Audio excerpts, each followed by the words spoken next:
Hello friends, कैसे हैं आप लोग। आई होप आप लोग बहुत अच्छे होंगे। तो जो मैंने चैप्टर शुरू किया था नाउन में, हमने नंबर पढ़ना शुरू किया था कि हाउ टू फॉर्म सिंगुलर और प्लूरल। तो हमने उसमें मैंने आपको ऑलरेडी 5 वीडियोस मैंने अपलोड कर दी हैं। अगर आपने नहीं देखे हैं तो रूल्स जानने के लिए आप देख सकते हैं। और ये है 6th वीडियो इस सीरीज में, और इसमें हम आज कुछ नए रूल्स देखने वाले हैं। तो बिना देरी करे शुरू कर देते हैं। तो हाउ प्लूरल आर फॉर्म्ड में हम अगेन कुछ नया सीखेंगे, और आप मुझे कमेंट बॉक्स में जरूर बताएं कि आज आपने नया क्या सीखा। तो चलिए, some nouns have two meanings in the singular. According to the sentence, we get the point that some nouns have two meaning. यानी two meaning है एक singular noun की, but only one in the plural. But same noun की अगर हम plural form करते हैं plural उसका, तो उसका meaning जो निकल के आता है वो एक ही होता है। For example, light has two meanings.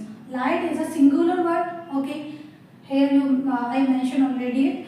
And light is a singular word which has two meanings: radiance and a lamp. On the other hand, you can see lights. It's a plural word because I added s at the end of the word and it's become plural. And now you can see lights has plural. Lights has a singular word or singular meaning which is lamps. ठीक है, आप people में भी देख सकते हैं। ऐसा बोलते हैं पीपल अपने आप में ही एक प्लूरल वर्ड है, बट हम इसका एक फॉर्म अगर देखते हैं तो पीपल जो सिंगुलर फॉर्म है उसकी, that is which has two meaning also, nation and man and women के लिए भी हम पीपल यूज करते हैं। On the other hand, when you add S on the word of people, then you can see people has single meaning. Okay, which means nations. ठीक है, यानी बहुत सारे नेशन एक साथ आ जाते हैं, या बहुत सारे नेशन के जब लोगों की बात होती है, वी कैन यूज पीपल्स। ठीक है, ऐसे ही for example powder which has also two meaning. For example, one is dust यानी धूल हो गया, और second one is a dose of medicine in fine grain like dust. It means कि जो डोजेस मिलते हैं मेडिसिन, वो डॉक्टर क्या करते हैं, कुछ जब आप बच्चों का देखोगे कि छोटे बच्चे जब दवाई उनको दिलवाने जाया जाता है, तो डॉक्टर्स उनको टैबलेट्स के फॉर्म में ना देकर उसको पीस के थोड़ा सा उसका चूर्ण बना के दे देते हैं, जिससे वो बच्चा इजीली उसको पिलाया जा सके। तो उस फॉर्म में जब हम देते हैं मेडिसिन को, तो पाउडर उसका मतलब भी होता है। ठीक है, सेकेंड वन इज जब हम इसका प्लूरल लेते हैं, तो यहाँ पे एक रह गया है बट पाउडर्स ऐसा रह गया था, तो ये सिंगुलर हो गया powder, and the second meaning is powders. उससे इसका एक ही मीनिंग है which means the doses of medicine. लेकिन जब अगर सिंगुलर था तो हमने देखा इसके दो मीनिंग है, डस्ट भी है and fine grains like dust medicine का डोज हो गया, और second one is only doses of medicine. चलिए, इसमें कुछ और भी वर्ड्स हैं जो दिखवा देती हूँ मैं आपको।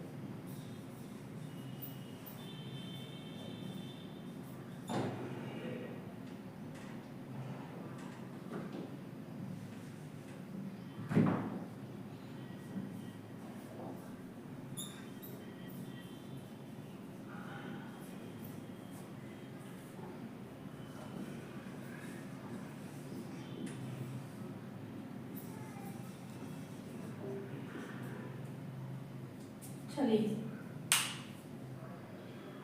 तो ये हो गया प्रैक्टिस। इसमें हमने ये अगला वर्ड है इसका, और it has also two meanings.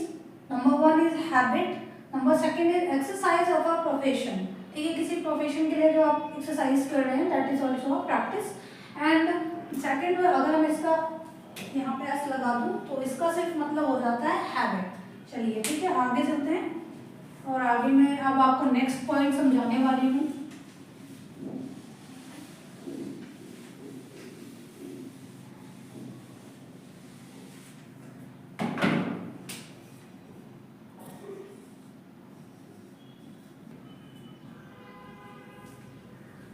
Okay, तो अगला पॉइंट है some nouns nouns have one meaning in the singular and two in the plural.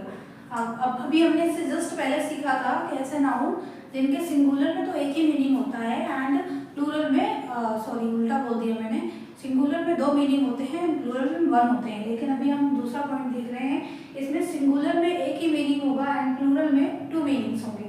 For example अगर मैं कलर लेती हूँ कलर, तो ये हो गया यू, ठीक है। On the other hand we see that colours have 2 meanings, use and the flag of a regiment, यानी कि यूज भी कलर को ही रंग ही बोलते हैं, ठीक है। अगर फ्लैग ऑफ रेजिमेंट तो किसी रेजिमेंट का जो फ्लैग होता है उसके लिए भी हम कलर्स का यूज करते हैं, ठीक है। फॉर एग्जाम्पल नेक्स्ट देखते हैं कस्टम। कस्टम अगर आप सिंगुलर लेते हो तो हैबिट है, एंड अगर आप कस्टम्स लेते हो यानी कि make it plural, after that it has 2 meanings. For example habit duties levied on the import, यानी कि जो आयात पे जो शुल्क लगाए जाते हैं उसको भी क्या बोलते हैं, कस्टम्स बोलते हैं ना, कस्टम्स ड्यूटीज बोलते हैं हम उनको, तो उसके लिए भी आ जाता है, ठीक है। इसके मतलब 2 मीनिंग्स हो गया। इफेक्ट मतलब रिजल्ट यानी परिणाम भी होता है, और अगर हम उसको प्लूरल फॉर्म दे देते हैं तो which has 2 meaning also, and first one is results as useful and second one is property. Property के लिए भी हम इफेक्ट का यूज कर लेते हैं। चलिए अब आगे मैं लिखवाती हूँ इसके।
तो देखिए आगे देखते हैं इसमें कुछ another examples.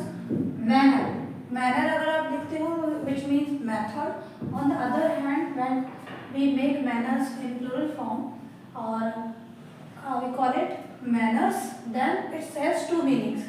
First one is method also as the same and the second one is correct behaviour. उसको भी आप मैनर्स में बोलते हैं ना, इसके में हम कभी कभी बोलते हैं शी हैज नो मैनर्स और ही हैज नो मैनर्स, तो वो मैनर्स आ गया बिहेवियर के लिए, और एक मैनर मेथड होता है।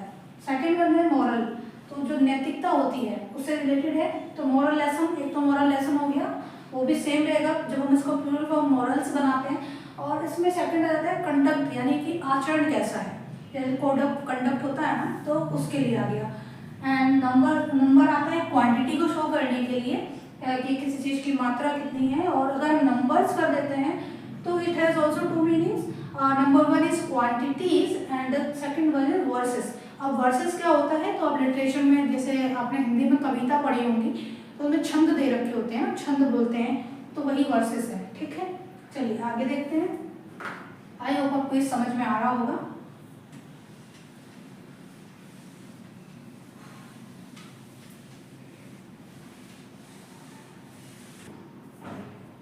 तो अब ये अगला 2 एग्जाम्पल है इसमें। पेन मतलब suffering and on the other hand pains मतलब suffering also, and as well as care and extortion. Extortion मतलब अगर आप देखेंगे तो तनाव होता है, ठीक है। और प्रेमाइसिस मतलब प्रोपोजिशन, ये प्रेपोजिशन नहीं है, प्रोपोजिशन है। प्रोपोजिशन यानी प्रस्ताव, ठीक है। प्रेमाइसिस मतलब प्रोपोजिशन तो होगा, साथ में बिल्डिंग्स को भी बोलते हैं, ठीक है। ऐसे कई सारे और वर्ड हैं, तो मैं अब उन वर्ड्स के नाम नहीं मेंशन कर रही हूँ। अगर आपको चाहिए हो तो आप मुझे कमेंट बॉक्स में बोल सकते हैं और मैं अगला वाला समझा रही हूँ। इसमें चलो मैं एक बार वैसे ही बोल सकते हो, आप नोटिस कर सकते हो। एक होता है क्वार्टर, ठीक है, और दूसरा हो गया स्पेक्टेकल, ठीक है। उनका भी आप प्लूरल सिंगुलर में, अभी ये आपकी ड्यूटी है उसको करने की, मैं वर्ड्स बता देती हूँ।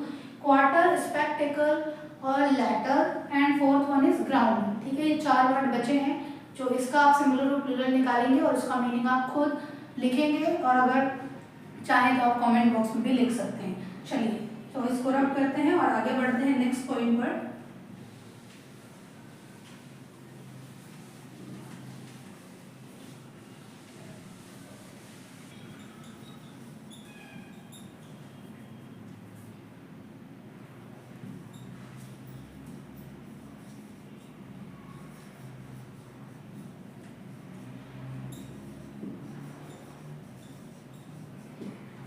तो ये वाला अब हम लोग नेक्स्ट पॉइंट पढ़ने वाले हैं।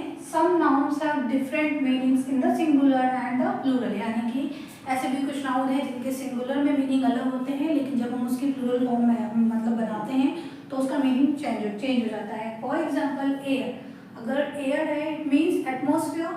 On the other hand airs, if you write down airs it is plural of air and it meaning is affected manners, ठीक है, अफेक्टेड मैनर्स। और दूसरा है गुड, गुड मतलब बेनिफिट होना, एक तो गुड होता है अच्छा, और एक होता है वेल बीइंग, जैसे हम बोलते हैं ना कि आप कैसे हो तो बोलते हम ठीक है, उसमें वेल बीइंग पूछने के लिए भी हम गुड का यूज करते हैं। सेकंड वन इज गुड्स, ये हो गया मर्चेंडाइज, जो माल होते हैं उसके लिए जो गुड्स एंड सर्विसेज होता है ना, जैसे गुड्स एंड सर्विसेज टैक्स है हमारे पास GST, तो वो गुड्स इसका हो गया। ऐसे अगर देख लेते हैं तो कैंपस, कैंपस मतलब एक्सटेंट और रेंज, इट मीन्स जो दिशा सूचक यंत्र होता है ना, जिससे हम किसी चीज़ का कितना मतलब उसका क्षेत्र हो गया, उसका विस्तार कितना है, वो दिशा बताने वाला यंत्र है, उसे कैंपस बोलते हैं। और कैंपसेस जब हम वो जो बच्चे आप लोग मैथमेटिक्स में यूज़ करते होंगे स्कूलिंग टाइम में और मे बी बाद में भी, और सर्कल ड्रॉ करने के लिए हम कैंपस यूज़ करते हैं, उसे हम कैंपस बोलते रहते हैं, दैट इज कैंपसेस। उसका रियल यही मीनिंग होता है, campuses an instrument for drawing circle, ठीक है। और रिस्पेक्ट हम रिगार्ड के लिए भी दिखाते हैं, ठीक है। एक तो रिस्पेक्ट हो गया रिगार्ड शो करने के लिए, और एक हो गया आपका अगर हम इसमें एस लगा देते हैं रिस्पेक्ट्स हो गया, तो ये कॉम्प्लीमेंट्स देने के लिए भी करते हैं। चलिए इस पॉइंट को यहाँ खत्म करते हैं। इसमें 2-3 पॉइंट और हैं, मतलब 2-3 वर्ड्स हैं, मैं आपको बोल देती हूँ, वो आप उसको ढूंढेंगे। फॉर एग्जाम्पल एक है फिजिक, फिजिक हो गया, उसका आप सिंगुलर और प्लूरल बताएंगे, और ऐसे ही आयरन का भी सिंगुलर और प्लूरल जिनके मीनिंग्स भी अलग अलग होंगे वो बताएंगे। और थर्ड वन हो गया फोर्स, अगर उसको मैं फोर्सेस कर देती हूँ तो उसका मीनिंग क्या निकलेगा, फोर्स लिखा तो क्या मीनिंग निकलेगा, तो ये आपका होमवर्क है। चलिए अब आगे बढ़ जाते हैं नेक्स्ट पॉइंट पर।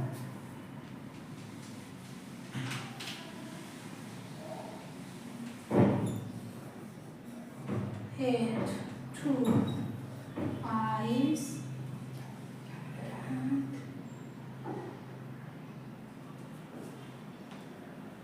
cross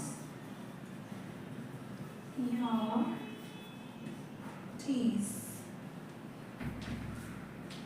तो ये अगला पॉइंट हो गया, इसको समझ लेते हैं। इसमें बोला है letters, numbers and other symbols are made plural by adding an apostrophe and S. बहुत सारे बच्चों को एपोस्ट्रोफी पता होगा, अभी हम लोग देखते हैं, जैसे हमें किसी को जैसे बोलना है ना, I am for example father's daughter, यानी पिता की बेटी, है ना, तो फादर्स में जो हम ये लगाते हैं फादर्स, ये जो लगा ना ये साइन, जिसको आप हिंदी में कॉमा भी बोल देते हो या फिर चिन्ह बल लगाते हैं, उसको बोलते हैं अपोस्ट्रोफी, ठीक है। अपोस्ट्रोफी समझ लीजिए पहले, तो आई होप ये समझ में आगे होगा। तो फादर्स डॉटर अगर मुझे लिखना है, मदर्स सन, ठीक है, या XYZ आप किसी को डिनोट करते हैं ना कि उस चीज के लिए है या उसका है, तो वहां पे हम एक तो हमें होता है the daughter of father, the daughter of mister Ram, Ram's daughter, जो हम राम्स लिखेंगे अपोस्ट्रोफी एस लिख देते हैं, एक तो वो वाला अलग हो गया, वो हम नाउन में यूज करते हैं। ठीक है, यहाँ पे क्या है, लेटर्स, नंबर्स और अदर सिंबल को जो प्लूरल बनाने के लिए अपोस्ट्रोफी लगाते हैं और एस लगाते हैं, हम सॉरी एस लगाते हैं प्लूरल बनाने के लिए। तो आप अपोस्ट्रोफी समझ रहे होंगे, ये साइन जो होता है वो अपोस्ट्रोफी होता है, जिनको नहीं पता था उनको ही, जिनको पता था अच्छी बात है। तो अपोस्ट्रोफी हो गया। अब देयर आर मोर ईज, अब यहाँ पे एक लेटर की बात होगी, या मैंने पहले बोला है किसी नाउन की बात नहीं कर रहे हैं यहाँ पे हम बात करें letters, numbers and other symbols की। तो यहाँ पे मोर ईज, यानी कि यहाँ पे बोला there are more e's than a's in the pages, ये हो गया अपोस्ट्रोफी आपका, ये अपोस्ट्रोफी और उसके बाद एस लगा दिया, ये इसको प्लूरल फॉर्म दे रहा है क्योंकि ये एक लेटर है और यहाँ बोला कि सेंटेंस का मतलब ही हुआ कि इस पेज में ई से ज्यादा मोर ईज देन एज, यानी ए से ज्यादा ई लेटर्स आए हैं इस पेज में। ठीक है, ऐसी डॉट योर ई आईज, यहाँ पे भी अपोस्ट्रोफी है। ठीक है, ये आई हो गया, तो dot your i's and cross your t's, यानी कि आई जो आई जितने भी आए हैं उसको आपको डॉट लगाना है और क्रॉस करना है जितने भी टी आए हैं। ठीक है, तो ये जो लेटर्स को शो कर रहे हैं उसको प्लूरल फॉर्म देने के लिए हमने अपोस्ट्रोफी एस लगाया है, लेकिन ये रोल आपका जो हम लोग किसी नाउन को, चाहे वो एब्स्ट्रैक्ट हो मतलब प्रॉपर हो या कॉमन नाउन हो, वहाँ जब यूज करेंगे तो हम उसका मीनिंग बिल्कुल चेंज हो जाता है। ठीक है, ये हो गया इनको प्लूरल बनाने के लिए। और आगे देखिए ऐड 2 5s, यानी कि 2 5s यूज करने हैं और क्रॉस नहीं, ये वाला एक मिनट गलत लिख दिया है मैंने,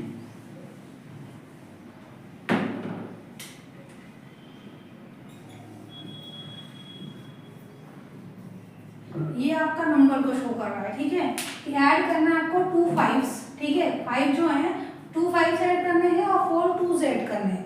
ठीक है, ये 4 बार 2 आने चाहिए और 2 बार 5 आने चाहिए, उनको ऐड करना है, तो ये नंबर को शो कर रहा है। तो ऐसे जब हम नंबर और अदर सिंबल को प्लूरल बनाते हैं तो हम उनके साथ अपोस्ट्रोफी और एस लगा के उनको प्लूरल फॉर्म देते हैं। आई होप कि आपको ये समझ में आ गया होगा। चलिए आगे बढ़ते हैं, नेक्स्ट पॉइंट पे चलते हैं। तो अगला पॉइंट है एब्स्ट्रैक्ट नाउन। ठीक है, abstract nouns have no plural, क्योंकि आपने नोटिस किया होगा एब्स्ट्रैक्ट नाउन होता क्या है, हमारी एक तरह की फीलिंग्स होती है, हम उसको प्लूरल नहीं बना सकते। ठीक है, तो abstract noun have no plural, they are untouchables, sorry uncountables. For example hope, अभी आशा, अभी आशाएं हिंदी में हम लिख देते हैं आशाएं, बट आशा एक जो हमारे अंदर एक आशा है, एक चैरिटी का भाव है, लव, काइंडनेस, इन सबको प्लूरल नहीं बना सकते और ये अनकाउंटेबल होते हैं। ठीक है, पहला पॉइंट ये समझिए, दे आर अनकाउंटेबल और दे हैव नो प्लूरल। ठीक है, अब इसमें कुछ और थोड़ा सा मैं आपको समझा देती हूँ। और तो एक और होता है, लेकिन अगर आपको इनको प्लूरल फॉर्म देना है तो जब आप इन वर्ड्स का प्लूरल फॉर्म दे दोगे ना, फॉर एग्जाम्पल एक वर्ड है काइंडनेस, और मैंने इसमें एक और ES लगा के इसको प्लूरल बना दिया, अब ये काउंटेबल हो जाएगा। ठीक है, ये याद रखना। अब हमने इसको क्या किया, इसको हमने प्लूरल फॉर्म दे दिया है और प्लूरल फॉर्म देते ही ये क्या हो गया, काउंटेबल हो गया। ठीक है, क्योंकि ये क्या बता रहा है, एक्ट ऑफ काइंडनेस बता रहा है अभी कि किसी का जो एक्ट्स है वो काइंडनेस के जो उसने एक्ट किए हैं उसके बारे में बात कर रहा है, तो हम उसको काउंटेबल फॉर्म में यूज करते हैं। ऐसे ही कुछ आपके याद होगी सब्सटेंसेस होते हैं, ठीक है, उनको भी प्लूरल फॉर्म नहीं दिया जाता। फॉर एग्जांपल आयरन हो गया, कॉपर हो गया, निकल हो गया, लेकिन जब अगर हम उनको प्लूरल फॉर्म दे देते हैं तो फिर वो भी क्या हो जाते हैं, काउंटेबल हो जाते हैं। ठीक है, फॉर एग्जाम्पल इसमें भी देख लेते हैं, अगर मैं लिखती हूँ कि कॉपर है, ठीक है, कॉपर हो गया, आयरन हो गया, टिन हो गया और वुड हो गया। ठीक है, ये भी अगर हम इनको ऐसा लिखते हैं तो ये सब्सटेंसेस भी क्या हो जाते हैं, एज ए सब्सटेंस हम इसको यूज कर रहे हैं तो ये भी क्या हो जाएंगे, अनकाउंटेबल हो जाएंगे। क्या हो जाएंगे, अनकाउंटेबल, इसको हम काउंट नहीं कर सकते। एज अ सब्सटेंस जब हम इन वर्ड्स का यूज करते हैं तो दे आर अनकाउंटेबल, और इनके पास भी नो देयरफॉर नो यूज, मतलब not therefore use in the plural, तो इनका भी हम प्लूरल फॉर्म यूज नहीं करते। बट इन केस अगर हमें इन्हें प्लूरल फॉर्म देना है तो इनका मीनिंग भी चेंज हो जाएगा। फॉर एग्जाम्पल अगर मैं बोलूँ कॉपर्स, तो यहाँ पे इसका मीनिंग क्या हो जाएगा, जैसे कॉपर कॉइन हो गया, ठीक है, कॉपर कॉइन्स की बात कर रहे हैं तो हम कॉपर्स बोल सकते हैं। ऐसे ही अगर मैं आयरन की बात, आयरन्स कर दूँ, उसको प्लूरल फॉर्म दे दूँ, तो उसका भी मैंने ऊपर ही बताया था, आयरन आपने शायद ध्यान दिया या नहीं। तो आयरन्स अगर हो गया तो इसका मीनिंग क्या हो जाएगा, जंजीर के लिए हम यूज़ करते हैं, ठीक है, यानी कि फैक्टर्स के लिए यूज़ करेंगे। ऐसे ही अगर हम वुड्स कर देते हैं, वुड है तो ठीक है अनकाउंटेबल मानेंगे क्योंकि उसे हम सबस्टांस यूज़ कर रहे हैं, बट अगर मैं वुड्स यूज़ कर लेती हूँ तो उसका मतलब फॉरेस्ट हो गया। ऐसे ही और आप देख सकते हैं टिन हो गया, टिन अगर सिंगल ऐसा हम टिन लिखते हैं एज अ सबस्टांस यूज करते हैं, it is uncountable. When we make it plural like tins, then it means is cans, या जो कैन आते हैं ना मेड ऑफ टिन, जो मतलब टिन से कैन्स बनते हैं, उनकी बात हो जाती है। आई होप कि आपको ये समझ में आ गया होगा। तो ऐसा ही जैसे काइंडनेस वाला था ना, एब्स्ट्रैक्ट नाउन की उनका प्लूरल फॉर्म नहीं होता, बट अगर उनको प्लूरल फॉर्म बनाते हैं तो वो काउंटेबल हो जाते हैं। ऐसे ही सबस्टांसेस हैं, वैसे ये भी अनकाउंटेबल होते हैं, बट आप इनका प्लूरल फॉर्म देते हो तो ये भी काउंटेबल हो जाते हैं। तो आज ये चैप्टर यहीं पे खत्म हो रहा है और इसी के साथ अब हम नेक्स्ट वीडियो में आएंगे और नेक्स्ट चैप्टर लेके आने वाली हूँ। आप कमेंट बॉक्स में थोड़ा डाल सकते हैं कि आपको क्या लगता है मैं क्या शुरू करने वाली हूँ। चलिए, और आप बताइएगा जरूर कि आपने क्या नया सीखा। धन्यवाद।